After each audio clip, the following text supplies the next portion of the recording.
Este es el momento más peligroso de mi vida. Planea accidentar mi auto, que fallen los frenos y que sufra daño cerebral para liberar su camino. En octubre de 1996, la princesa Diana predijo su muerte en esta carta que escribió a su mayordomo, Paul Burrell, quien hace 2 semanas publicó la carta y reveló el nombre de quien Diana creía la quería muerta. El problema que tiene el establishment es que impidieron la investigación judicial. No permitieron que se indague lo que le pasó a Diana en este país, lo que alimentó las teorías conspirativas por más de 6 años. Y esta carta hoy le da credibilidad a la idea de que hay más de lo que parece y que tiene que hacer una investigación seria. Hubo investigación francesa oficial de la muerte de Diana y Dodi Al-Fayed que descartó que haya habido un sabotaje. Pero pasados 6 años no hubo ninguna investigación en Inglaterra. La ley del coroner declara que se debe investigar si los cuerpos son traídos para enterrarse. Y es lo que pasó el 31 de agosto de 1997. La ley dice que la investigación debe hacerse tan pronto sea posible. La revista Tatler es para las personas ricas y distinguidas. Aunque tienen contactos en el establishment, su editor está luchando por que se lleve a cabo la investigación. ¿Por qué la mujer más famosa del siglo XX, que murió de forma misteriosa, no recibió una investigación cuando lo merece por derecho? Es un requerimiento de la ley. No es algo por amabilidad o por ser corteses con ella. La ley lo exige.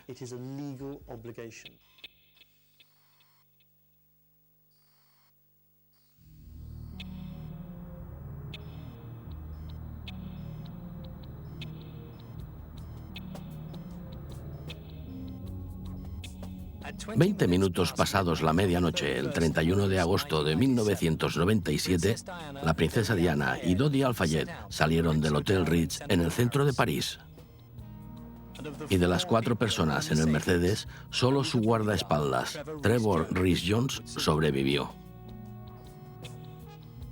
2 horas tras el accidente, la policía arrestó a 7 paparazzis por homicidio involuntario. Su acoso causó las muertes. Unas horas más tarde, la policía francesa cambió la historia. Ahora la culpa era del chofer. Henry Paul estaba alcoholizado y medicado. Luego de la investigación francesa de 1999, esta se volvió la explicación oficial del accidente y de las muertes de Diana, Dodi y el chofer. Pero ahora sabemos que la versión oficial tiene grandes incongruencias. Tanto los investigadores como los fiscales querían terminar con todo porque había mucha presión y nadie descubriría la verdad de todos modos. Así que tenía que concluir. Y así se hizo, por lo que no se investigó todo.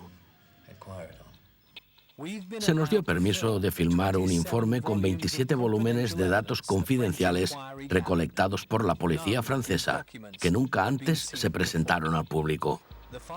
Este informe nos obliga a tener nuestras dudas sobre la investigación. ¿Por qué el lugar del accidente se limpió y habilitó en tan solo 4 horas tras el accidente? Lo que destruyó evidencia forense invaluable. ¿Por qué no se incluyó la investigación de la policía de tránsito al informe oficial de la investigación? ¿Por qué el primer testigo en la escena lo ignoró y silenció? ¿Por qué la autopsia que se le hizo a Henry Paul tuvo tantos errores? ¿Y por qué nunca se ahondó en el vínculo con los servicios secretos de Henry Paul y otro testigo clave? Uno de nuestros descubrimientos fue esta fotografía del Mercedes y sus pasajeros que se tomó segundos antes del choque. Muchas de estas preguntas nunca antes se indagaron y siguen sin respuesta. Y eso no es ningún accidente.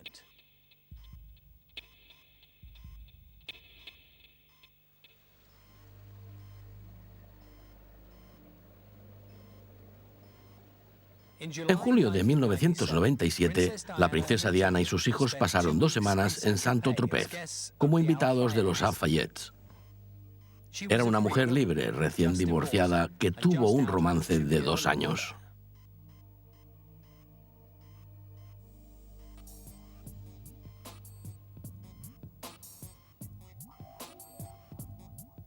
Tres semanas más tarde, Diana volvió a ir sin sus hijos para disfrutar el nuevo yate de $20 millones de la familia Al-Fayed, el Chronicle.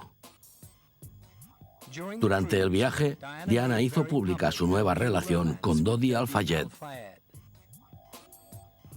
La pareja ocupaba titulares. Como princesa de la paradoja, Diana pasaba de posar para las cámaras a pedir privacidad.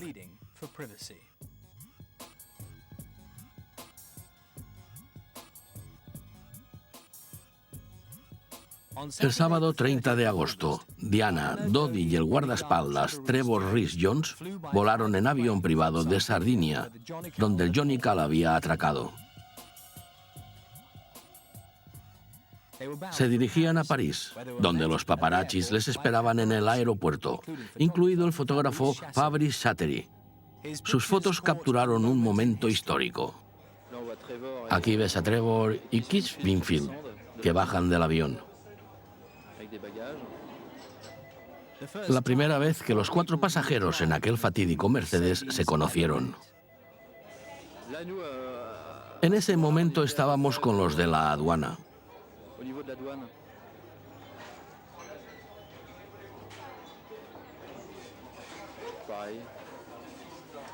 Este es Henry Paul.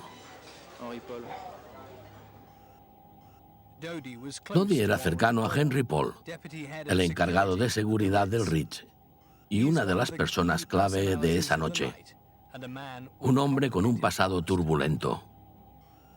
Henry Paul era el segundo al mando de la seguridad del Hotel Ritz, y esa noche se le obligó a ser el chofer al último momento.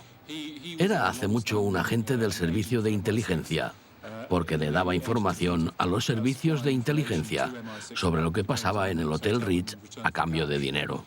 Vi su trabajo en un registro por primera vez en 1992, pero si lo recuerdo bien, venía trabajando con los servicios de inteligencia desde hacía ya unos años antes. El vínculo que tenía con los servicios secretos fue confirmado por el mejor amigo de Henry Paul, Claude Garrec. Siempre supe que tenía contactos con los servicios secretos, pero por su trabajo, no para traicionar personas o en misiones por su cuenta. Eso es una fantasía. Peor sí, trabajó con los servicios secretos y tenía contactos. Así es. En Inglaterra y otros lugares como Israel, ese hotel tiene clientes de todas partes del mundo. La investigación trataba un tema de sensibilidad política. Tenía que decidir cuánto del pasado de Henry Paul podía revelar. Y esta no era la única decisión difícil.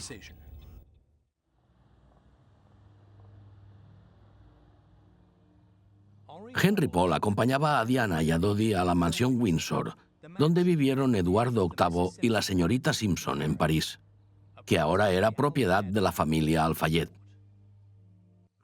Creo que sabía que ella era una duquesa de Windsor en potencia, una bala perdida a la que vigilaban con cuidado. Y a ella no le molestaba ofenderlos, y creo que disfrutaba que la relación con Dodi enojara a todo el palacio de Buckingham. Lo que era así. Ella era muy en tu cara.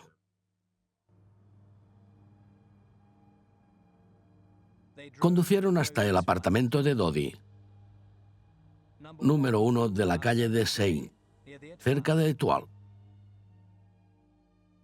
Dodi reservó una mesa en un restaurante parisino, pero tuvo que cancelar 10 minutos antes de las 10 porque se formó una muchedumbre afuera.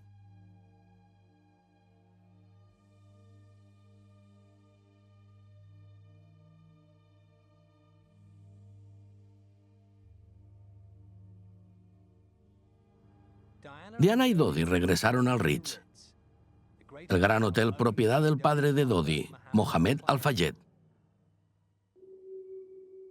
La pareja comía en el restaurante. Ella pidió suela y él rodaballo, y luego subieron a la suite imperial de $10.000, por la que antes pasaron Hermann Goering, Winston Churchill y Woody Allen.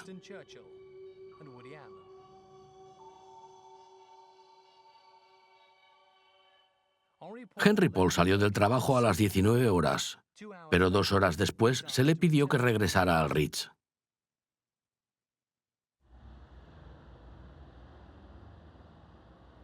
El gran jefe de Henry en el Ritz también es el dueño de Harrods en Londres. Mohamed Al-Fayed todavía se pregunta qué sucedió aquella noche. A medianoche, Dodi me llamó y me dijo que quería irse a casa. Pero había demasiados paparazzis afuera y la plaza está llena de gente. Le pedí que se quedara en el hotel porque era peligroso, que ahí tenía lo que necesitara. Y él me respondió que se quedaba entonces. ¿Cómo? Luego de que Dodi me asegurara que no iba a salir,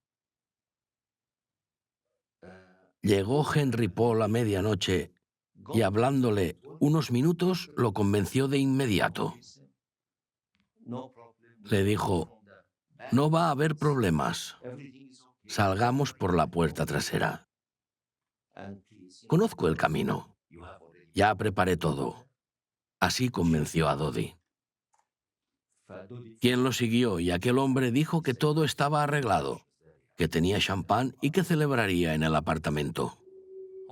Henry Paul, colaborador de los servicios de inteligencia, ayudó a Dodi con el plan para evitar a los paparazzis.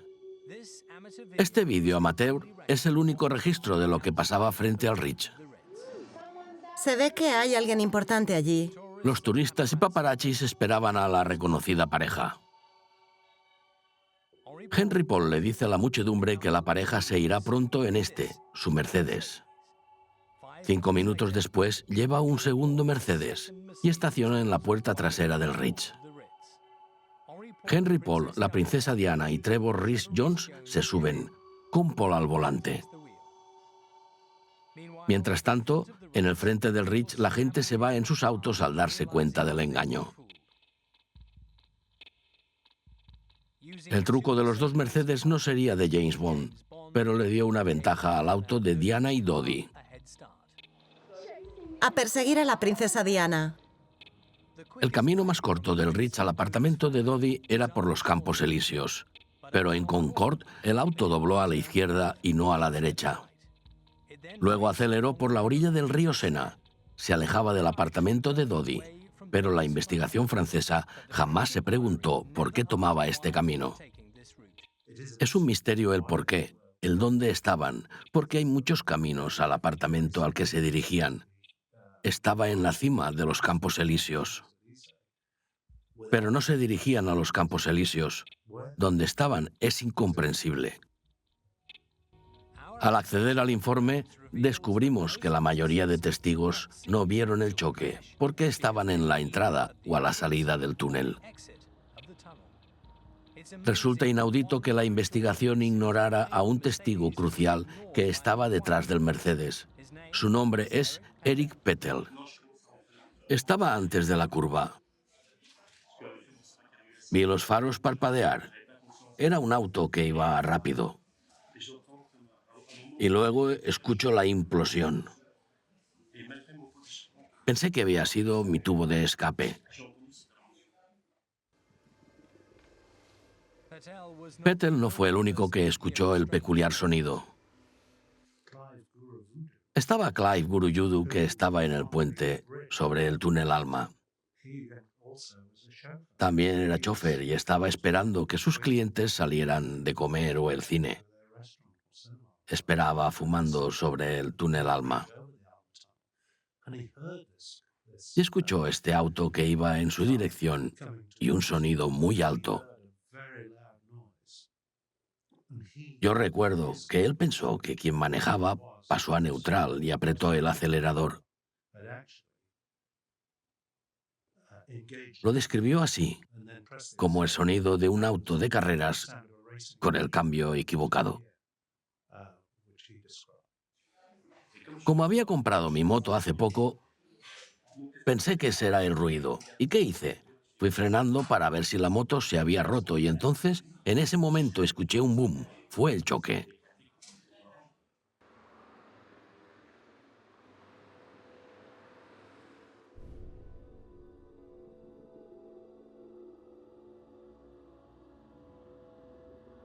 Henry Paul y Dodi Al-Fayed murieron casi de inmediato.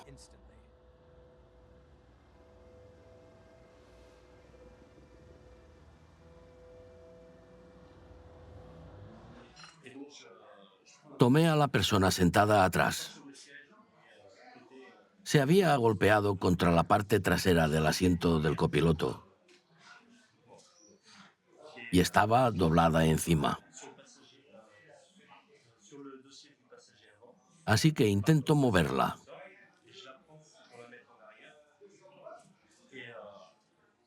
Y en ese momento su cabeza cae para atrás. Le sale sangre del oído y la nariz.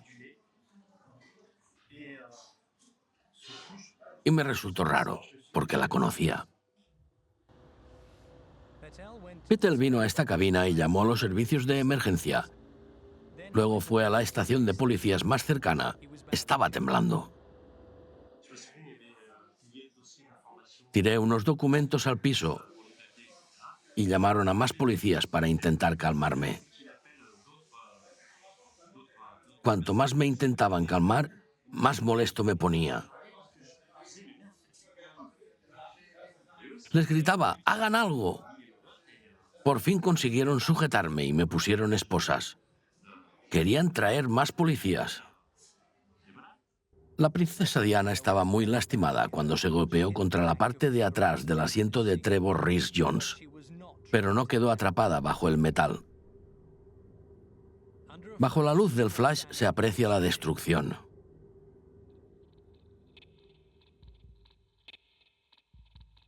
A las 12:40 se le avisó al jefe de policía, Philip Massoni, del accidente. Despertó a su superior, el ministro del Interior, y se dirigieron al túnel. La princesa Diana fue rescatada y se la llevó a una de las 3 ambulancias que habían llegado a esa hora. A las 2 de la mañana, el jefe de policías y el ministro del Interior se preocuparon porque la ambulancia que llevaba a Diana todavía no había llegado al hospital.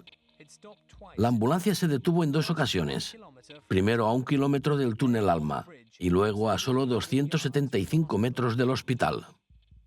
Se le dijo a la prensa francesa que fue debido a la presión tan baja de Diana. Tardaron más de 1 hora y 10 minutos para que Diana llegara al hospital, tan solo 5 kilómetros. La investigación nunca se realizó esta perturbadora pregunta. ¿Acaso esta demora garantizó la muerte de Diana? Esta noche la princesa de Gales fue víctima de un accidente automovilístico de alta velocidad en París. La ambulancia a su servicio intentó de inmediato resucitarla. Pero al llegar al hospital, su hemorragia en el tórax era grave y pronto su corazón se detuvo. La toracotomía reveló que su vena pulmonar izquierda se desgarró. A pesar de cerrar la herida y a pesar de que recibió masaje cardíaco interno y externo por 2 horas, no pudimos restaurar la actividad circulatoria. La muerte sucedió a las 4 a.m.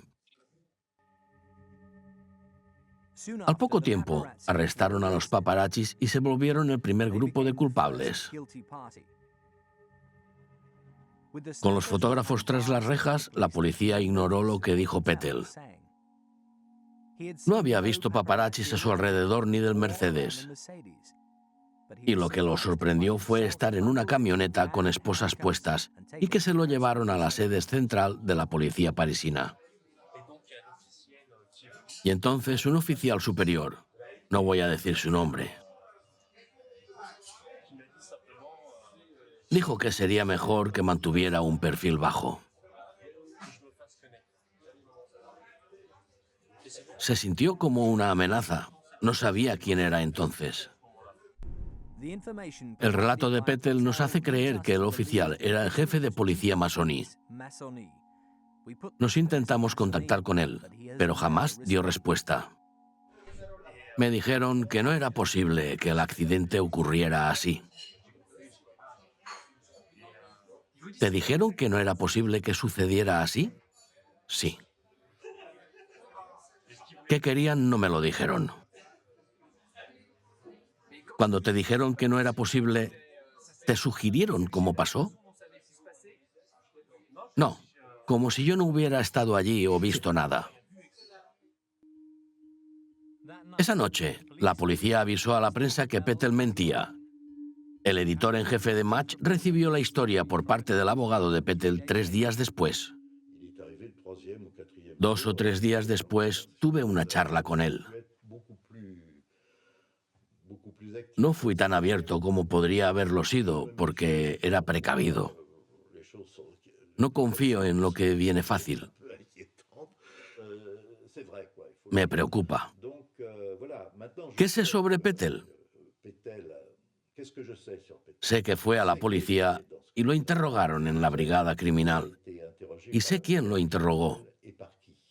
Lo sé a la perfección. Al ocultar las pruebas de Pettel, los franceses podían culpar a los fotógrafos.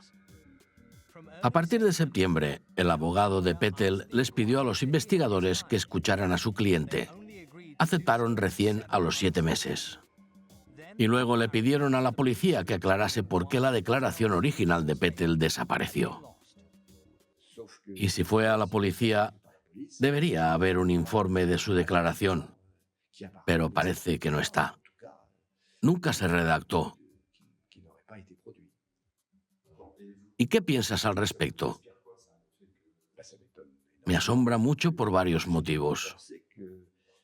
Siempre creí que Pettel decía la verdad, así que no entiendo por qué ignoraron sus pruebas.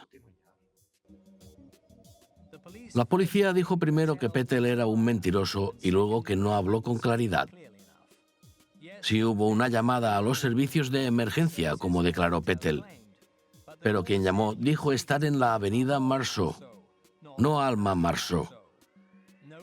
No existe ninguna avenida Marceau.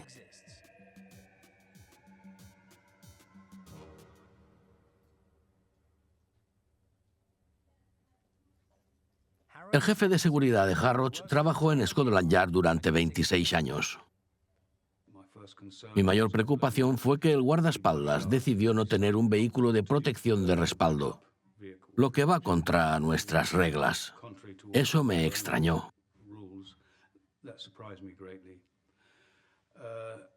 También me sorprendió que, por lo que vi en la televisión, la policía francesa no aislara el túnel para preservar las pruebas.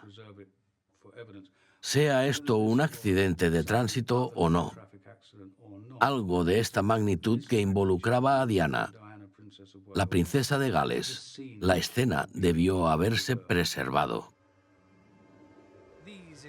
Estas imágenes asombrosas son de esa noche.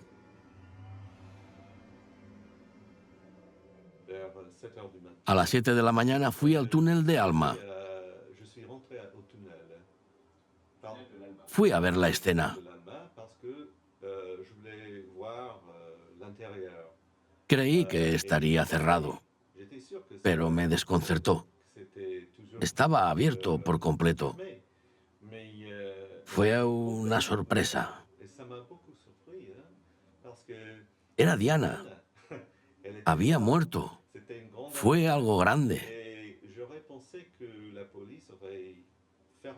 Estaba seguro de que la policía cerraría el túnel por días, pero estaba abierto a las 7 de la mañana. Poco antes del amanecer, los servicios de limpieza de París, con sus vehículos verdes, rociaron las calles con solvente industrial. No sería lo mejor para preservar pruebas forenses. ¿Fue para limpiar las calles o para cubrir algo? La muerte de Diana alarmó el establishment. Ella tiene la habilidad volcánica de generar pena, angustia, falta de raciocinio, para distraer sobre el propósito de la familia real. Y una investigación podría sacar a la luz preguntas incómodas.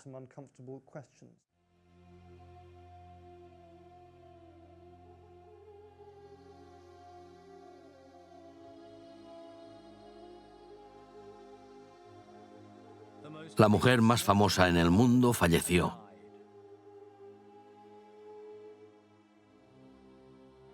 ¡Feliz cumpleaños! Cuando trajeron el cuerpo de Diana a Inglaterra, Todos esperaban una indagación a fondo, como una investigación. Pero Francia no tiene investigaciones públicas. El gobierno asignó a un juez de rango medio, Hervé Stephan, para que llevara adelante la investigación de la causa de muerte. Trabajó con leyes que no cambiaron mucho desde Napoleón. Primero, tienes algo llamado el secreto de la investigación en Francia, lo que significa que aparte del juez del caso y las partes, que están limitadas a los abogados y al fiscal, nadie tiene acceso al caso ni a los registros ni a las pruebas. Así que los medios no saben nada. El público no sabe nada y nadie puede verificar qué hay en el informe final.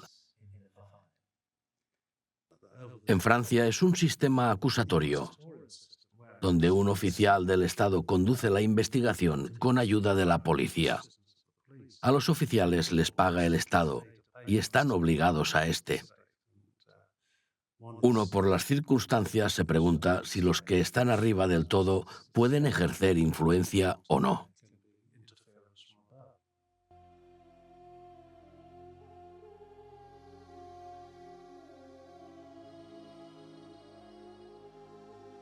La investigación estándar de la Policía de Tránsito francesa nunca se hizo pública y no forma parte del reporte oficial.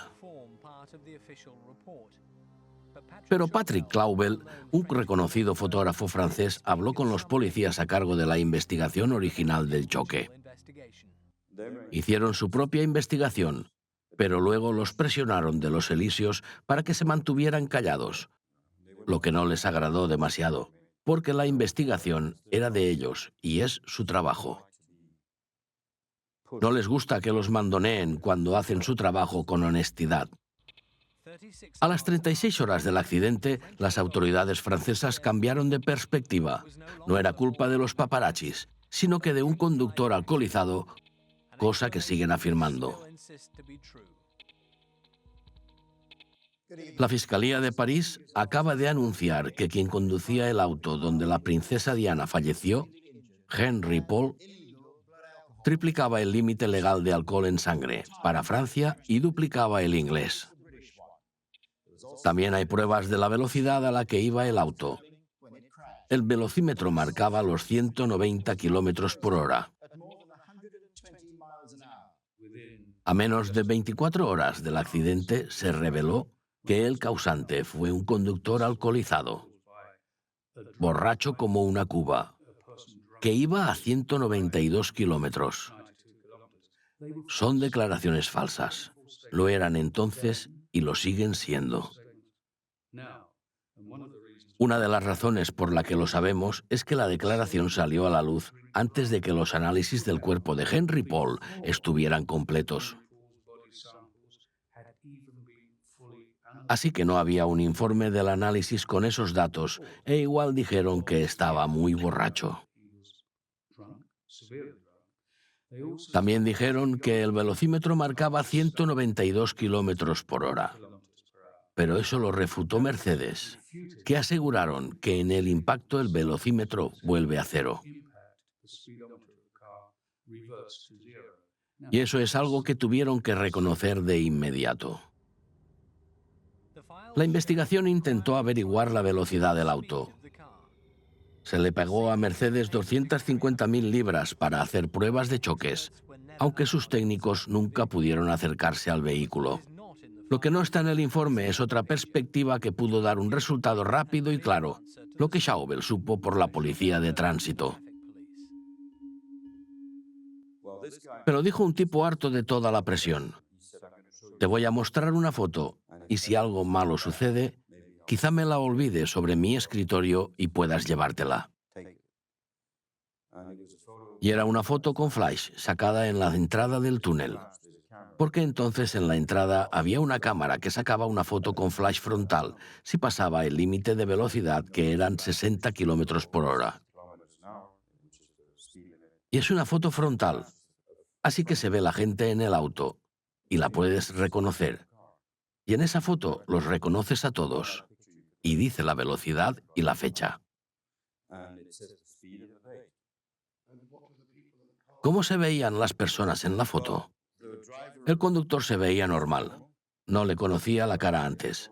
El tipo a la derecha se ve tenso, con algo de miedo. Quizá estén yendo muy rápido. Y los que están detrás se están riendo como locos. Se divierten. Le preguntamos a Schauble por qué nunca se publicó la foto. Cuando hubo un primer comunicado oficial a la prensa, se dijo que el flash no funcionaba. Pero entonces alguien descubrió a un tipo que había pasado 5 o 10 minutos antes en su auto común y corriente, que le pusieron una multa 15 días después. Los registros muestran que al final se determinó que el auto chocó a unos 100 kilómetros por hora, pero eso nunca se publicó. 2 días tras el accidente, la policía francesa remarcaba la velocidad y lo alcoholizado que estaba el conductor. Pero las pruebas que tenían eran pobres. Estas imágenes mejoradas son de un vídeo del Ritz. Muestran que 30 minutos antes del choque, Henry Paul se agachó y se ató los cordones. Pasa su peso de una pierna a la otra y se vuelve a parar sin ningún problema o complicación.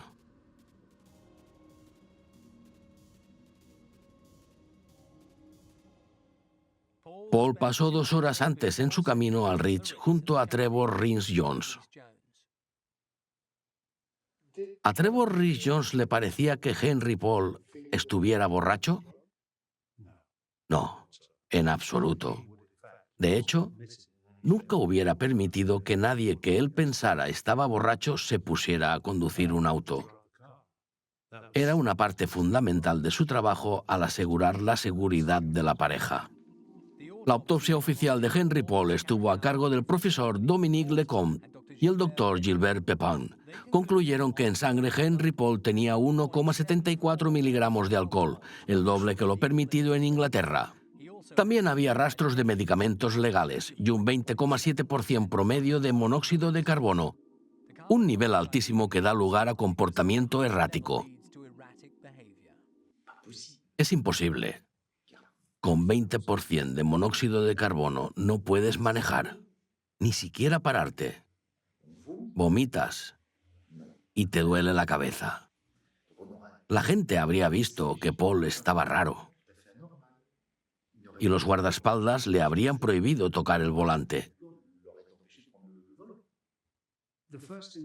Primero quisimos un post-mortem independiente y se nos negó sin darnos explicaciones porque no había motivo. Entonces pedimos un análisis independiente de las muestras del cuerpo y dijeron que no. Y luego pedimos estar presentes durante los siguientes exámenes al cuerpo de Henry Paul y tampoco. Y nunca se nos dio un porqué. La policía consiguió una orden de registro para el apartamento de Henry Paul. Su amigo Garrett tenía las llaves y lo vio todo. Me dio la impresión de que la búsqueda de la policía era específica. Buscaban alcohol y dijeron que había martini en el refrigerador cuando no era así. Dijeron que había Ricard y que tenía alcohol para una vida, pero tenía lo normal.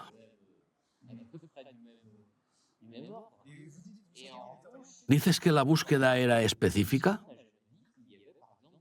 Sí, porque no dijeron nada de las 240 botellas de Coca-Cola Light, que era su bebida favorita. ¿Por qué el informe no dice nada de eso?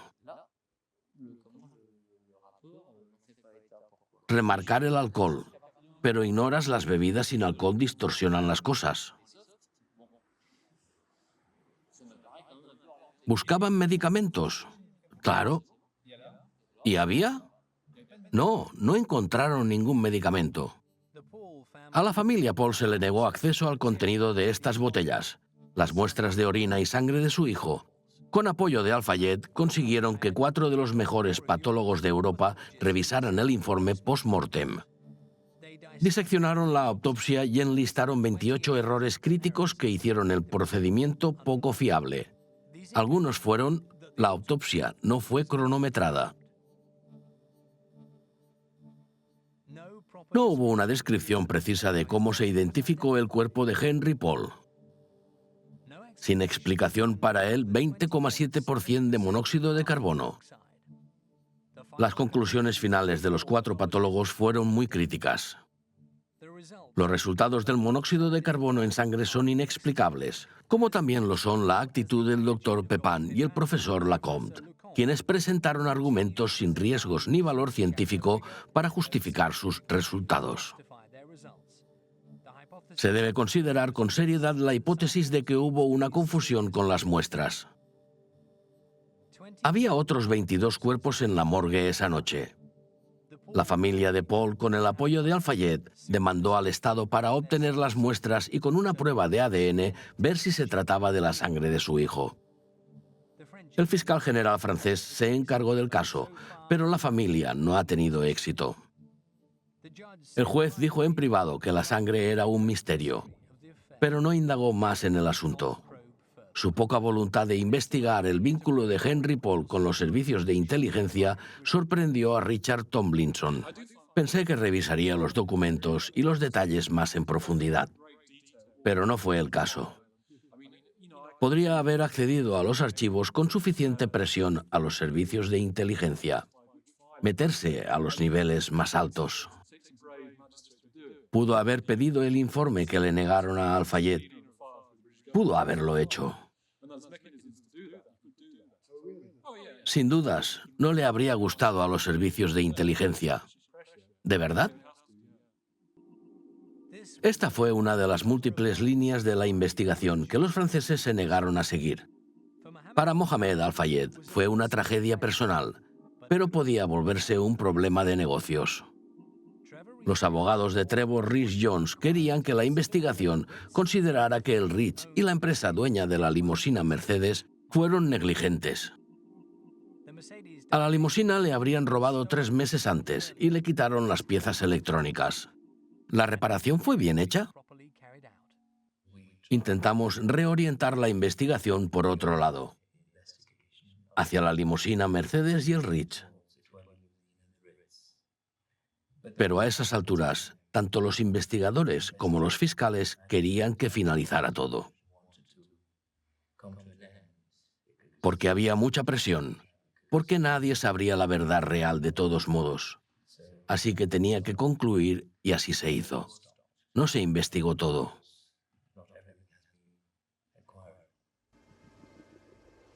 Los 27 volúmenes de hechos, especulaciones, pruebas y estos archivos revelaron otro enigma. Dodi tenía un teléfono móvil esa noche. Pero cuando la policía registró las posesiones de las víctimas, no encontraron ningún documento, encendedor, cigarrillos y tampoco ningún teléfono. Solo tenía consigo 1000 francos. ¿Te dio la impresión de que se encontraron cosas en el auto que no se difundió? Sí, encontraron cosas en el auto de lo más normales. En la mayoría de los choques hay drogas. Y las encontraron, pero no en las manos del conductor, sino de los pasajeros. Lo que no apreciaron fue la presión de los elíseos que le dijeron que lo callaran. Un policía de alto rango confirmó las declaraciones de Chauvel, que se encontraron drogas ilegales y que hay una fotografía de la limusina que jamás se reveló.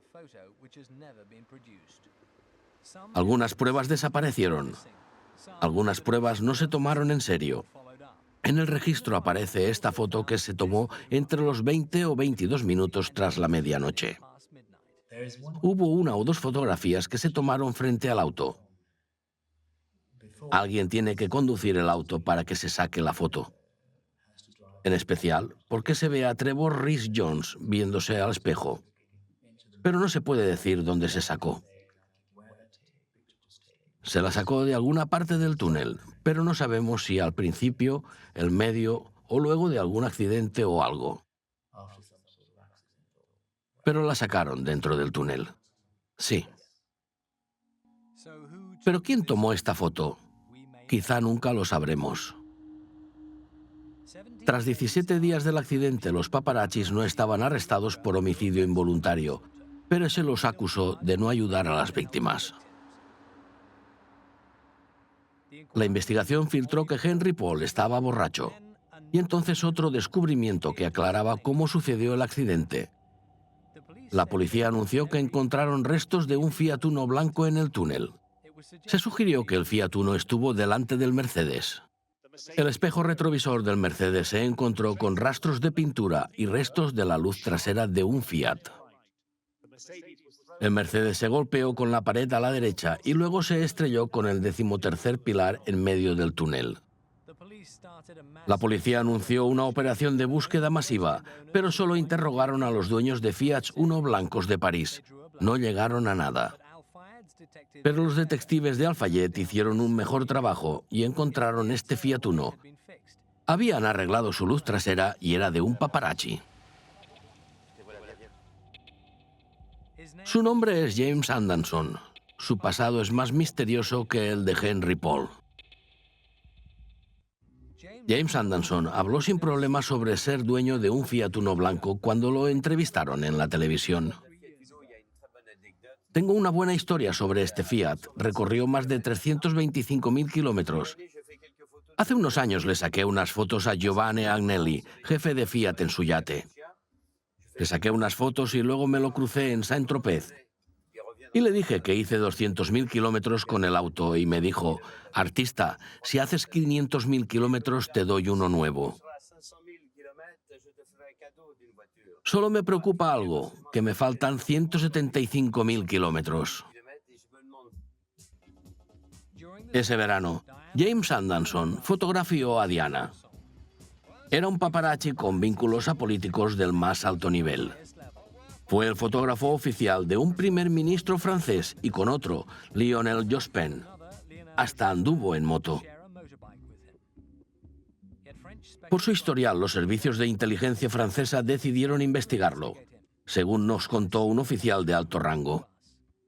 Descubrimos que en agosto del 97 estuvo en un yate con Diana y Al-Fayed, lo que es muy peculiar para un periodista.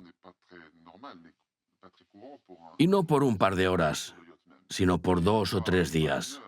Fueron fuentes confiables. Thomirson recuerda a alguien como Anderson en los servicios de inteligencia. Los servicios de inteligencia conocen a profesionales. Puede ser cualquiera que tenga una habilidad que les sirva a los servicios de inteligencia y trabajan con ellos de vez en cuando. Tenían un fotógrafo y su trabajo era de paparazzi, pero a veces colaboraba con los servicios de inteligencia. La inteligencia francesa tenía pruebas de que Anderson estuvo en el túnel Alma. Se regodeó de haber estado en el túnel y de sacar una fotografía y hasta de grabar los últimos momentos de Diana en el túnel. Nos lo contó gente cercana a él.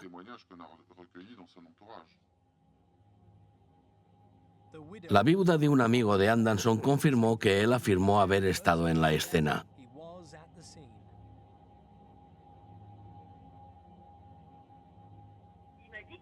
Me dijo que estaba en el túnel. Nos lo dijo a nosotros, pero no se lo llevó la policía. Era demasiado astuto para eso. James Anderson tenía una rara intuición para el arte de fotografiar a quienes luego morirían de la nada. La inteligencia francesa se interesó en Anderson desde que notaron que fue el último en fotografiar y uno de los últimos en hablar con Pierre Beregovoy.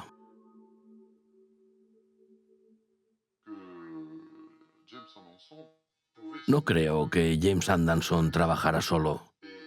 Es muy probable que lo manipulara uno o más equipos del servicio de inteligencia, cuya misión era eliminar, acosar o comprometer a una personalidad. Anderson estaba dándoles información. Muchos han hablado de su vínculo con los servicios de inteligencia ingleses y franceses. Nunca se probaron de manera oficial, pero no se puede ignorar la posibilidad. Y también está la forma horrible en la que murió. En junio del 2000, Anderson parece que se suicidó al inmolarse junto a su auto en este terreno del ejército. No dejó una nota de suicidio y a su cuerpo lo encontró una tropa francesa. Tanto los amigos como el director del funeral dudan que se haya suicidado. La investigación francesa jamás mencionó nada al respecto.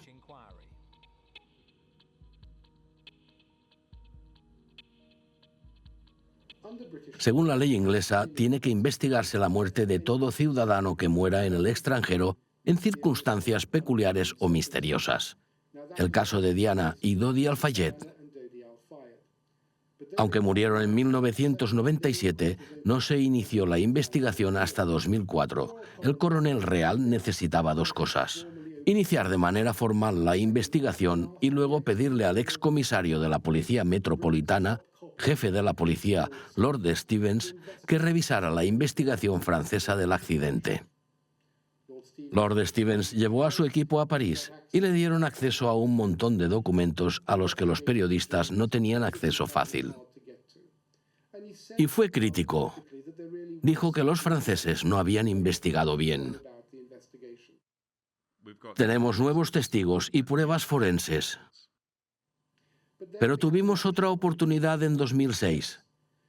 Entonces se esperaba que Stevens presentaría su informe y la investigación empezara como es debido. Pero el coronel dijo que la investigación sobre Diana y Dodi Al-Fayed era demasiado ardua y tuvo que retirarse. Así que ahora estamos en la rara situación en la que se requiere una investigación, que ya se inició, pero no hay nadie quien la lleve adelante.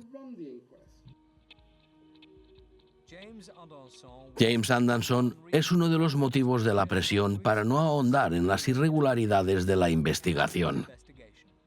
El primer testigo fue ignorado y desacreditado. La investigación de tránsito fue ocultada y las posesiones de las víctimas desaparecieron por completo. Los análisis del conductor contenían errores, pero por esto se concluyó que el causante fue el alcohol.